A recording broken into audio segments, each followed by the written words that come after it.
তীব্র আবাসন সংকটে শরণার্থী তাড়াতে কঠোর পথে আইরিশ সরকার। উচ্ছেদের পরও ডাবলিনে ফের অভিবাসীদের তাঁবু, বাংলাদেশিদের জন্য সতর্কবার্তা। ফিলিস্তিনকে জাতিসংঘের পূর্ণ সদস্য করতে প্রস্তাব পাশ, পক্ষে ভোট দিল বাংলাদেশ। গাজায় হামলা বন্ধের দাবিতে ঢাকায় বিক্ষোভ। এবং অনুপ্রবেশকারীদের তাড়ানো হবে হুঁশিয়ারি অমিত শাহর। বিভাজন বলছে তৃণমূল কংগ্রেস। স্বৈর শাসন চালুর পায়তারা অভিযোগ কেজরিওয়ালের। স্বাগত জানাচ্ছি প্রবাসী নিউজ 24 সংবাদের সঙ্গে আছে আমি আহসান হাবিব। দেখছিলেন Walton non stop millionaire offer সংবাদ শিরোনাম। এবারে বিস্তারিত সংবাদ। তীব্র আবাসন সংকটে শরণার্থী তাড়াতে কঠোর অবস্থান নিয়েছে আয়ারল্যান্ড। এ লক্ষ্যে অভিবাসী শিবির উচ্ছেদ করা হলেও ডাবলিনে ফের দেখা যাচ্ছে অভিবাসীদের তাঁবু। তাই যারা শরণার্থী হিসেবে এখন আয়ারল্যান্ডে যেতে চাচ্ছেন তাদের আরও সতর্ক হওয়ার পরামর্শ দিয়েছে আইরিশ সরকার। এক্ষেত্রে বাংলাদেশকে সেফ কান্ট্রি বলা হলেও শরণার্থী আবেদন করার ক্ষেত্রে সতর্কতা থাকা জরুরি। আয়ারল্যান্ড থেকে সমীর কুমার ধরের প্রতিবেদনে বিস্তারিত। ব্রিটিশ সরকার রুয়ান্ডা আইন পাশ করার পর নর্দার্ন আয়ারল্যান্ড থেকে আইরিশ রিপাবলিকের সীমান্তে প্রবেশ করা অভিবাসীদের সংখ্যা বাড়ছেই। আইরিশ সরকার বলছে অভিবাসী এবং আশ্রয় প্রার্থীরা গ্রেফতার আতঙ্কে যুক্তরাজ্য থেকে পালিয়ে যাচ্ছেন। তথ্য বলছে প্রায় 50,000 অবৈধ শরণার্থীরা এখন ইংল্যান্ড থেকে পালিয়ে নর্দার্ন আয়ারল্যান্ড হয়ে আয়ারল্যান্ডে ঢুকছে। আয়ারল্যান্ডের ডাবলিনে শত শত শরণার্থীদের মানবেতর দিন কাটাচ্ছে। অনেকে তাঁবু টানিয়ে মাসের পর মাস আয়ারল্যান্ডের রাস্তায় তারা বসবাস করছেন। আয়ারল্যান্ডের আবাসন সমস্যা আরও তীব্র হয়েছে। আইরিশ সরকার শরণার্থীদের আবাসনের ব্যাপারে কোনো কথা শুনছে না বা পদক্ষেপও নিচ্ছে না। আয়ারল্যান্ডে আবাসন সমস্যা অত্যন্ত প্রকট। গৃহহীন আইরিশ তো আছেনই, এর সাথে যুক্ত হয়েছে শরণার্থীদের আবাসন সমস্যা। মার্কিন প্রেসিডেন্ট বাইডেনের জন্যই এই সমস্যা। আইরিশ মিডিয়া বাইডেনকে সমর্থন করে। আমি নিশ্চিত আগামী নির্বাচনে যুক্তরাষ্ট্রের ট্রাম্প ক্ষমতায় আসবেন। এতে আইরিশ ঐতিহ্য রক্ষা পাবে। উপস্থিত বিবিসি রিপোর্টাররা জানান, ইংল্যান্ডের উগান্ডা মডেল বাস্তবায়নের ফলে তার বিরূপ প্রভাব আয়ারল্যান্ডে কীরকম পড়ছে তা নিয়ে প্রতিবেদন করছেন তারা। তবে এদিক থেকে বাংলাদেশকে একটা সেফ কান্ট্রি হিসাবে গণ্য করা হয়। তাই শরণার্থী হিসাবে আবেদন করার আগে বাংলাদেশিদের আগে থেকেই সতর্কতা থাকার পরামর্শ দেওয়া হচ্ছে। সমীর কুমার ধর, নিউজ 24, ডাবলিন, আয়ারল্যান্ড। এই যে আমার ব্যাংক আরএফএল গ্যাস স্টোভ, এর সায়েন্টিফিক নজল আর ব্রাশ বার্নার তাপকে সমানভাবে ছড়িয়ে খরচ বাঁচায় 25%। আরএফএল গ্যাস স্টোভ নিরাপদ ও গ্যাস সাশ্রয়ী। 304 ফুড গ্রেড স্টেইনলেস স্টিলে তৈরি, যা নিশ্চিত করে জংবিহীন সিঙ্কের আজীবন নিশ্চয়তা। আরএফএল কিচেন সিঙ্ক, স্বাস্থ্যকর কিচেনের চিরস্থায়ী সমাধান। জাতিসংঘের পূর্ণ সদস্য পদের জন্য ফিলিস্তিনকে সমর্থন দিল সংস্থাটির সাধারণ পরিষদ। সেখানে ভোটাভুটিতে এ সম্পর্কিত একটি প্রস্তাব পাশ হয়েছে, যেখানে স্বাধীন ফিলিস্তিন গঠনের পক্ষে ভোট দিয়েছে বাংলাদেশ সহ 143টি দেশ। এদিকে গাজায় মার্কিন অস্ত্র ব্যবহার করে হয়তো আন্তর্জাতিক আইন লঙ্ঘন করেছে ইসরায়েল, এমনটাই অভিযোগ করেছে যুক্তরাষ্ট্র। নিউ ইয়র্কে জাতিসংঘের সাধারণ পরিষদে পূর্ণ সদস্যপদের জন্য সমর্থন পেল ফিলিস্তিন। শুক্রবার এ নিয়ে উত্থাপিত প্রস্তাবের পক্ষে বাংলাদেশ সহ 143টি দেশ ভোট দেয়। প্রস্তাবটিতে ফিলিস্তিনকে জাতিসংঘে যোগদানের যোগ্য বলে স্বীকৃতি দেওয়া হয়েছে। সেই সাথে নিরাপত্তা পরিষদকে বিষয়টি পুনর্বিবেচনার সুপারিশ করা হয়েছে। এই প্রস্তাবটির বিপক্ষে ছিল 9টি দেশের ভোট। ভোটদানে বিরত ছিল 25টি দেশ। এদিকে যুক্তরাষ্ট্রের স্টেট ডিপার্টমেন্টের এক প্রতিবেদনে বলা হয়েছে, গাজায় মার্কিন অস্ত্র ব্যবহার করে আন্তর্জাতিক মানবিক আইন লঙ্ঘন করেছে ইসরায়েল। শুক্রবার হোয়াইট হাউসের নির্দেশে কংগ্রেসে জমা দেওয়া হয়েছে প্রতিবেদনটি। ফিলিস্তিনের গাজা উপত্যকার রাফা শহরের পূর্বাঞ্চল শুক্রবার ঘিরে ফেলেছে ইসরায়েলি বাহিনী। আতঙ্কে 1 লাখের বেশি ফিলিস্তিনি শহর ছেড়ে পালিয়ে গেছে বলে জানিয়েছে জাতিসংঘের সংস্থা। এরই মধ্যে আইডিএফ সেনাদের প্রতিহত করতে সর্বাত্মক চেষ্টা চালাচ্ছে হামাস। শুক্রবার কেনিয়ার নাইরোবিতে সফরকালে জাতিসংঘ মহাসচিব অ্যান্টোনিও গুতেরেস বললেন, গাজায় বেসামরিক হতাহতের ঘটনা নজিরবিহীন। একটি মানবিক যুদ্ধবিরতির জন্য আগে থেকেই বলে আসছি আমরা, যুদ্ধবিরতি, জিম্মিদের মুক্তি সবই অত্যন্ত জরুরি। চলমান উত্তেজনার মধ্যেই শুক্রবার ইয়েমেনের রাজধানী সানায় ফিলিস্তিনিদের সমর্থনে হুথিদের আয়োজিত সমাবেশে অংশগ্রহণ করেছে হাজার হাজার বিক্ষোভকারী। জর্ডানের রাজধানী আম্মান ও পাকিস্তানের রাজধানী ইসলামাবাদেও ফিলিস্তিনের পক্ষে সমাবেশ মিছিল করেছে শত শত মানুষ। নিবির আমিন, নিউজ 24। ফিলিস্তিনিদের উপর ইসরায়েলি হামলার প্রতিবাদে সমাবেশ ও পদযাত্রা করেছে বঙ্গবন্ধু সৈনিক লীগ। শনিবার দুপুরে শহীদ মিনারে ফিলিস্তিনিদের প্রতি সংহতি জানিয়ে এই সমাবেশ করে তারা। দলটির নেতারা বলেন, ইসরায়েলি বর্বর হামলায় ফিলিস্তিনের হাজার হাজার নিরীহ নাগরিক নিহত হয়েছে। এ হত্যাযজ্ঞের বিরুদ্ধে সারা বিশ্বে নিন্দা ও প্রতিবাদের ঝড় উঠেছে, তবুও টনক নড়েনি বিশ্ব মোড়লদের। এ সময় সারা বিশ্বের মুসলমানদের ঐক্যবদ্ধ হয়ে ফিলিস্তিনিদের পাশে দাঁড়ানোর আহ্বান জানান বঙ্গবন্ধু সৈনিক লীগের নেতারা। অনুপ্রবেশকারীদের তাড়ানোর হুঁশিয়ারি দিয়ে পশ্চিম বাংলায় বাংলাদেশি ইস্যুকে উস্কে দিয়েছেন ভারতের স্বরাষ্ট্রমন্ত্রী অমিত শাহ। পশ্চিমবঙ্গে বিজেপির নির্বাচনী প্রচারে এসে তিনি এমন হুঁশিয়ারি দেন। একে বিজেপির বিভাজনের রাজনীতি বলেছে তৃণমূল কংগ্রেস। এদিকে দিল্লির মুখ্যমন্ত্রী অরবিন্দ কেজরিওয়াল বলেছেন, বিরোধী দলের নেতাদের জেলে পাঠিয়ে স্বৈরতন্ত্র কায়েম করতে চায় নরেন্দ্র মোদী সরকার। ভারতের স্বরাষ্ট্রমন্ত্রী অমিত জি স্বাগতম। বিজেপির বিরুদ্ধে ভোটের কৌশল হিসেবেই পশ্চিমবঙ্গে সিএএ আইনের বিরোধিতা করছেন মমতা বন্দ্যোপাধ্যায়। চতুর্থ দফার ভোটের আগে ওই রাজ্যে নির্বাচনী প্রচারে এসে তৃণমূল নেত্রীর বিরুদ্ধে এমন অভিযোগে তীর ছুড়লেন কেন্দ্রীয় স্বরাষ্ট্রমন্ত্রী অমিত শাহ। অনুপ্রবেশকারীরা মমতার ভোট ব্যাংক। বিজেপি অনুপ্রবেশকারীদের ভারতে থাকতে দেবে না। ভোট ব্যাংকে খুশি করতে এমন বিরোধিতা করছে মমতা। তবে তৃণমূল নেত্রীর এই স্বপ্ন সফল হবে না। তাকে সব হিসেব বুঝিয়ে দেয়া হবে। এদিকে বর্ধমানে তৃণমূলের প্রার্থী হয়ে প্রচারে নামেন মমতার দলের second in command Abhishek Bandyopadhyay. Amit শাহর মন্তব্যের পাল্টা জবাবে তিনি বলেন, বিজেপি ধর্ম নিয়ে রাজনীতি করে, তাই বাংলার মানুষ তাদের ভোট দেবে না। এদিকে জেল থেকে বেরিয়ে ফের শাসক দলের তীব্র সমালোচনা করেছেন অরবিন্দ কেজরিওয়াল। দিল্লিতে সংবাদ সম্মেলনে তিনি বলেন, দেশে একনায়কতন্ত্র কায়েম করতে চাইছেন প্রধানমন্ত্রী নরেন্দ্র মোদী, তাই তো বিরোধীদের জেলে ভরছেন। বিজেপির আক্রমণের একটি ধরন আছে। সরকারের এই মিশনের নাম হলো এক জাতি এক নেতা। দিল্লির মুখ্যমন্ত্রী বলেন, জেল জুলুম করে শেষ রক্ষা হবে না বিজেপির। এবার ভারতে সরকার গঠন করবে বিরোধী ইন্ডিয়া জোট, যার অংশ থাকবে আম আদমি পার্টি। আসমাতুলি, নিউজ 24। স্বাগত আরেকবার প্রবাসী নিউজ 24-এ। ডিসেম্বরে পরীক্ষামূলকভাবে চালু হতে যাচ্ছে দেশের প্রথম কমোডিটি এক্সচেঞ্জ। শুরুতে জ্বালানি তেল, সোনা ও রূপা দিয়ে শুরু হবে কার্যক্রম। নিউজ 24-কে দেয়া সাক্ষাৎকারে কথা জানিয়েছেন চট্টগ্রাম স্টক এক্সচেঞ্জের চেয়ারম্যান আসিফ ইব্রাহিম। তিনি বলেন, এটি পুরোপুরি চালু হলে পণ্যের গুণগত মান এবং ন্যায্য মূল্য নিশ্চিত হবে, বাজারে অস্থিরতা কমে আসবে। হোসেন শাহাদাতের রিপোর্টে বিস্তারিত। কমোডিটি এক্সচেঞ্জ এমন এক ডিজিটাল বাজার ব্যবস্থা যেখানে পণ্য কেনাবেচা হয় কাগজে বা ডিজিটাল পদ্ধতিতে। স্টক এক্সচেঞ্জ বা শেয়ার বাজারে লেনদেন হয় কোম্পানির শেয়ার, আর কমোডিটি এক্সচেঞ্জে বিক্রি হয় চাল, ডাল, তেল, সোনা রূপার মতো পণ্য। তবে সরাসরি পণ্য নয়, এখানে বিক্রি হয় পণ্যের সনদ। পণ্য থাকে মাঠে বা গুদামে। বিশ্বের বিভিন্ন দেশে এ পদ্ধতি বেশ জনপ্রিয়। দেরিতে হলেও বাংলাদেশে কমোডিটি এক্সচেঞ্জ চালু করতে যাচ্ছে চট্টগ্রাম স্টক এক্সচেঞ্জ সিএসই। গত মাসে সিএসইকে কমোডিটি এক্সচেঞ্জ চালুর অনুমোদন দেয় সিকিউরিটি অ্যান্ড এক্সচেঞ্জ কমিশন। আমরা অলরেডি সফটওয়্যার কম্পোনেন্টের কাজ অর্ডার প্লেসমেন্ট হয়ে গেছে। হার্ডওয়্যারের প্লেসমেন্ট এই সপ্তাহের মধ্যে আমরা করে ফেলবো। আশা করছি আমরা ডিসেম্বর এবং জানুয়ারি মাসে প্রাথমিক পর্যায়ে আমরা কাজ শুরু করতে পারি। যেহেতু বসুন্ধরার মতো একটা গ্রুপ আমাদের সঙ্গে সম্পৃক্ত হয়েছে, in future we can do some good and positive things. Commodity এক্সচেঞ্জে তালিকাভুক্ত পণ্যের ন্যায্য দামের যেমন নিশ্চয়তা থাকবে, তেমনি নির্দিষ্ট সময় পরও কৃষকের পণ্য বিক্রি নিশ্চিত করা যাবে। এতে নিত্যপণ্যের বাজারের অনিশ্চয়তা অনেকটা নিয়ন্ত্রণে আসবে, ফলে সঠিক দামে পণ্য কিনতে পারবে ভোক্তা।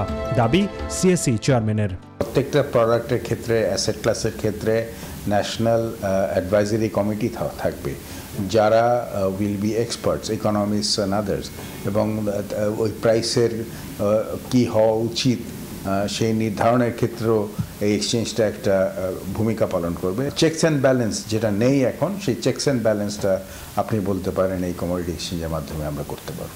এ উদ্যোগ চালু হলে কৃষিপণ্যের গুদামজাতকরণ ও পরিবহনে ব্যাপক বিনিয়োগের সুযোগ তৈরি হবে বলে মনে করেন আসিফ ইব্রাহিম। তবে এর সফল বাস্তবায়নে সরকারের নীতি সহায়তা চেয়েছেন তিনি। এখানে রেগুলেটরি পলিসি সাপোর্ট খুব বেশি প্রয়োজন হবে, আমলাতান্ত্রিক জটিলতা যেন না ঘটে সেটা আমাদের দেখতে হবে।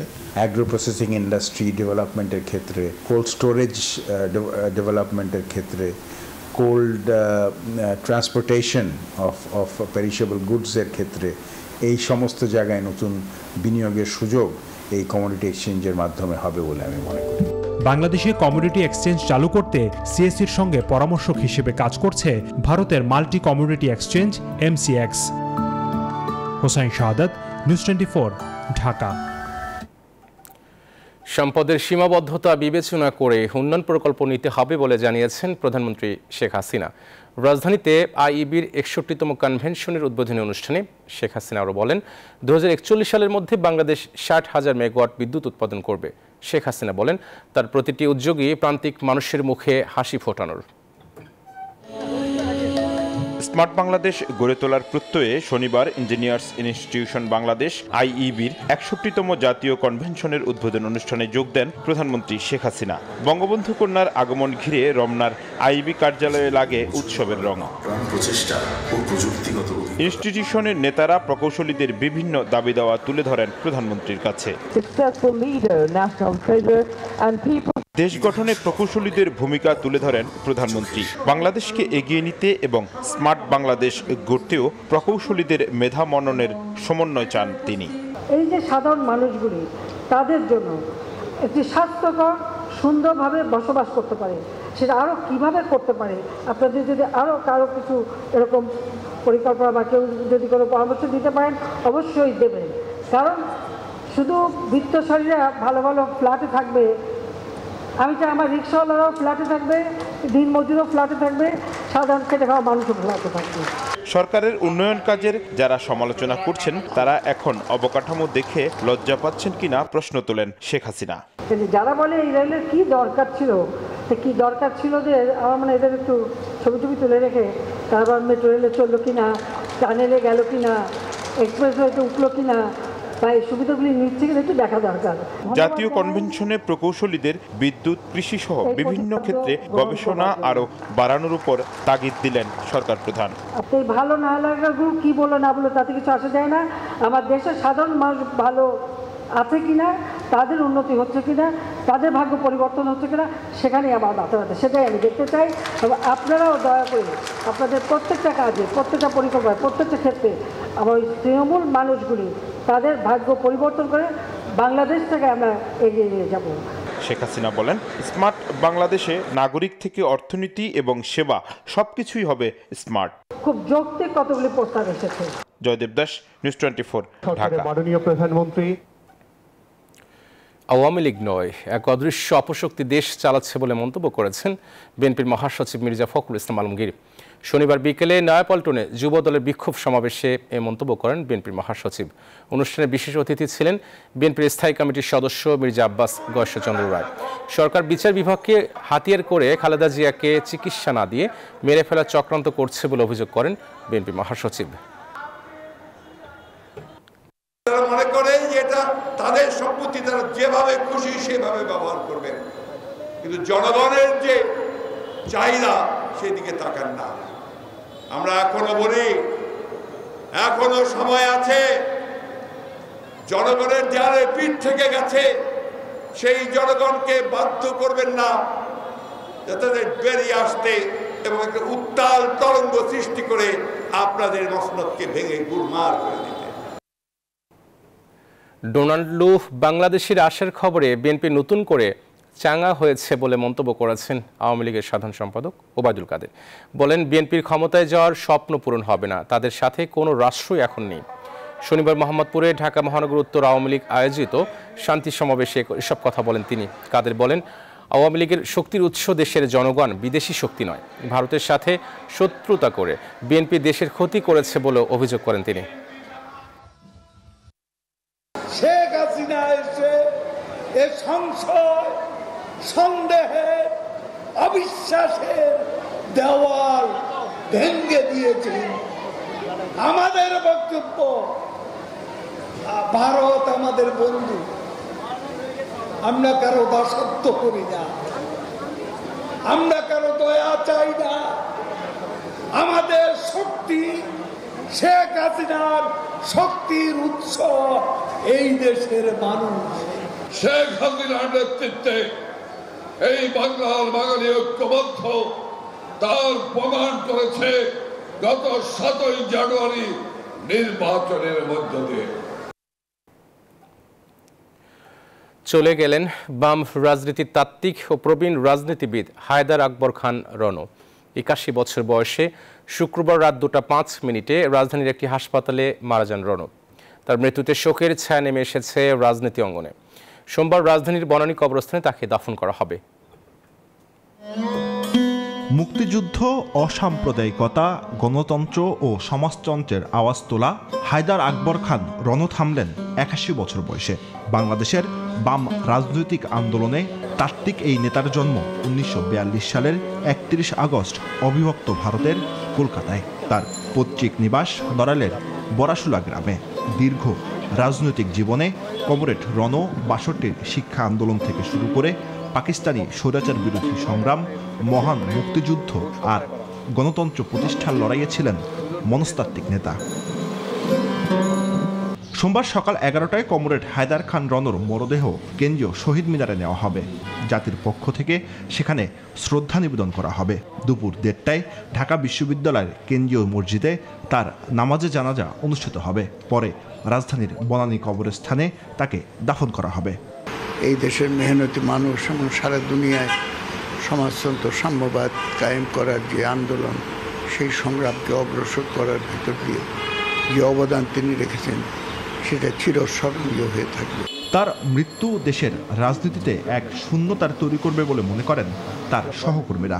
আদর্শিকভাবে আমি বলবো যে বাংলাদেশে কমিউনিস্ট তাত্ত্বিক নেতা হিসেবে রণ সর্বশ্রেষ্ঠ বলে আমার নিজের ব্যক্তিগত ধারণা। রণর মরদেহ রাজধানীর একটি হাসপাতালে মর্চুয়ারিতে রাখা হয়েছে। জুবার সানি, নিউজ 24, ঢাকা। স্বাগত আরেকবার প্রবাসী নিউজ 24-এ। চলছে আইসিটি ডিভিশন প্রেজেন্টস 7ম আন্তর্জাতিক tech carnival. Dhaka residential model college ক্যাম্পাসে এই কার্নিভালের আয়োজন করেছে প্রতিষ্ঠানটির আইটি ক্লাব। আন্তর্জাতিক এই টেক কার্নিভালে 250টিরও বেশি প্রতিষ্ঠান থেকে 4000-এর বেশি শিক্ষার্থী অংশগ্রহণ করেছে। চলছে যুদ্ধ, লড়াই করছে দুপক্ষ। আবার আরেক পাশেই চলছে আন্তর্জাতিক গাড়ির রেস, অন্যদিকে ফিফা ওয়ার্ল্ড কাপ।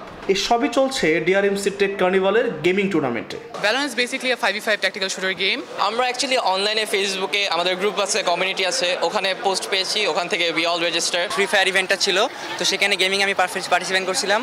আবার আরেক পাশেই চলছে বাজার quiz final, project display presentation, bot showcase, treasure hunt থেকে শুরু করে এমনই চমকপ্রদ সব ইভেন্টে সাজানো হয়েছে আইসিটি ডিভিশন প্রেজেন্টস আন্তর্জাতিক টেক কার্নিভাল।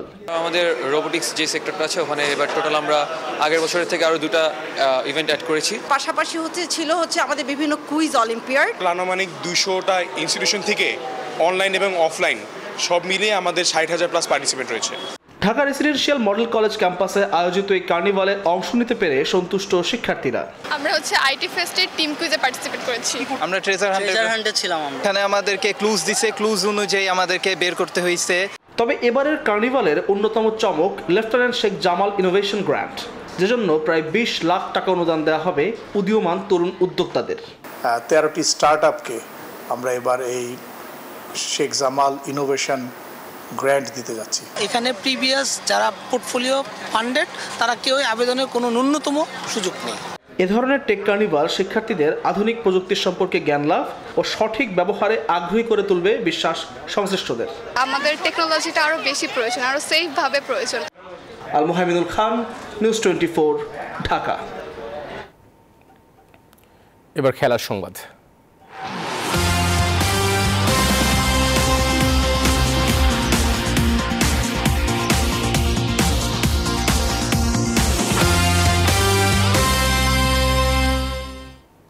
জিম্বাবুয়ের বিপক্ষে বাংলাদেশের প্রধান লক্ষ্য ছিল সিরিজ জয়। 2 ম্যাচ হাতে রেখেই সিরিজ জয় করে নিয়েছে টাইগাররা। এবার তাদের লক্ষ্য জিম্বাবুয়েকে হোয়াইট ওয়াশ করা।